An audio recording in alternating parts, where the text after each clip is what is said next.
জি 24 ঘন্টা ডিজিটাল পেজে আবহাওয়ার সমস্ত আপডেট নিয়ে প্রতিদিনের মতো আমি অয়ন রয়েছি আপনাদের সঙ্গে। আগামীকাল রাজ্য রাজনীতির এক ঐতিহাসিক দিন। রাজ্যে প্রথমবার শপথ নিতে চলেছে বিজেপি সরকার। ব্রিগেড প্যারেড গ্রাউন্ডে ঠিক সকাল 10টায় শপথ গ্রহণ অনুষ্ঠান। থাকছেন প্রধানমন্ত্রী এবং দেশের মাননীয় স্বরাষ্ট্রমন্ত্রী।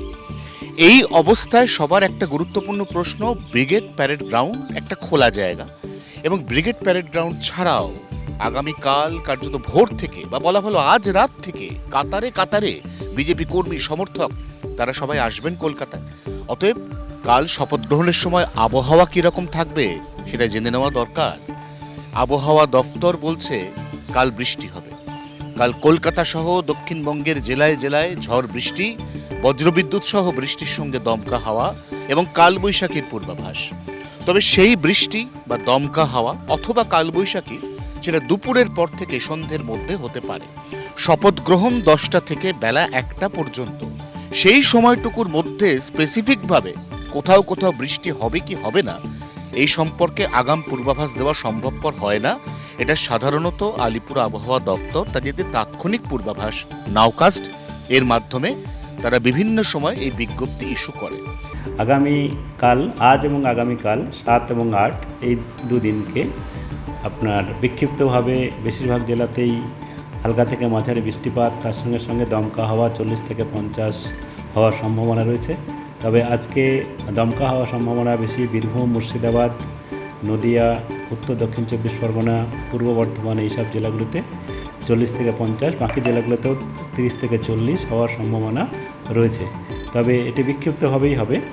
আর আগামীকালও তাই বিক্ষিপ্তভাবে পুরুলিয়া, বাঁকুড়া, পূর্ব পশ্চিম বর্ধমান এবং হুগলি এই জেলাগুলিতে বেশি সম্ভাবনা, বাকি জেলাগুলিতেও কিছুটা সম্ভাবনা রয়েছে বিক্ষিপ্তভাবে বজ্রবিদ্যুৎ সহ বৃষ্টিপাত এবং দমকা হাওয়া 40 থেকে 50, কোথাও কোথাও 30 থেকে 40।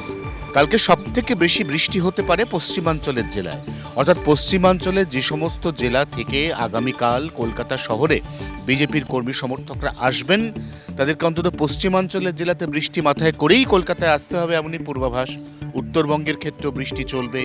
আজ যারা উত্তরবঙ্গ থেকে রওনা দিচ্ছেন, যারা আগামীকাল ভোরে বিভিন্ন ট্রেনে পৌঁছবেন শিয়ালদা স্টেশনে, তাদেরকেও উত্তরবঙ্গের বিভিন্ন জেলাতে আজ বিকেলের পর থেকে বৃষ্টি মাথায় করে তবেই ধরতে হবে কলকাতার ট্রেন। এই অবস্থায় কলকাতা শহর সহ গোটা দক্ষিণবঙ্গের বৃষ্টি অন্তত রবিবার পর্যন্ত চলবে। সোমবার থেকে হাওয়া বদল।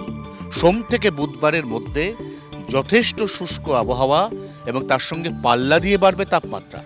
আমরা ভরা বৈশাখে দাঁড়িয়ে রয়েছি, কিন্তু এখনো পর্যন্ত আবহাওয়া এতটাই মনোরম, প্রতিদিন বিকেলে ঝড় বৃষ্টি, যে তাপমাত্রা সেভাবে বাড়তেই পারছে না। দিন এবং রাত অর্থাৎ সর্বোচ্চ এবং সর্বনিম্ন তাপমাত্রা এখনো পর্যন্ত যথেষ্ট আরামদায়ক, স্বস্তিদায়ক রয়েছে।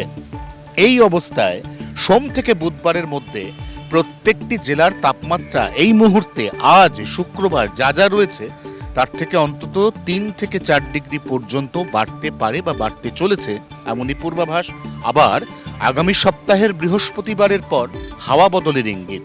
বৃহস্পতিবারের পর থেকে বিশেষ করে আগামী শুক্রবার অর্থাৎ আজ থেকে ঠিক 7 দিন পর দক্ষিণবঙ্গে আবার ঝড় বৃষ্টির পূর্বাভাস।